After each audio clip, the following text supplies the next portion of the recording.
नमस्कार मंडळी. आज आपल्या राजापूर तालुक्यातील पेंडखेडे गावामध्ये भागवत स्टॉप आहे. तिथे आहे हे दोन गुरं वाघाने मारलेली आहेत, म्हणजे बिबट्याने मारलेले आहेत. आणि सांगायचं म्हटलं तर आता हे प्रमाण दिवसेंदिवस वाढत चाललं आहे कोकणामध्ये.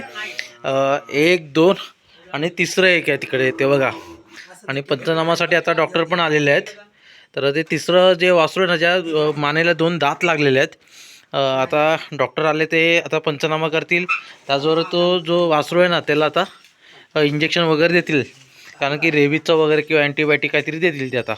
पण आता हे दिवसेंदिवस प्रमाण वाढलेलं आहे आणि भविष्यामध्ये आता कोकणामध्ये पण जे घडत नव्हतं ते आता घडायला लागलेलं आहे.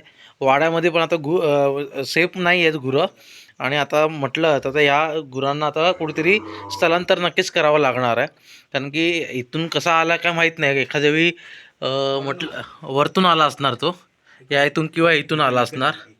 हां, तर त्याच्यावरून तो आता पहिला अशी हिंमत होत नव्हती ना, पण आता पहिल्यांदाच आलेला असं.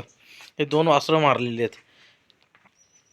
तर तुमची गुरं असेल तर सांभाळून ठेवा आणि रात्रीच्या वेळी त्याच्याकडे लक्ष ठेवत जावा सारखं सारखं, कारण की आता आपल्याला असंच करावं लागणार आहे, बघावं लागणार आहे जेणेकरून ती वासरं आहेत की नाही.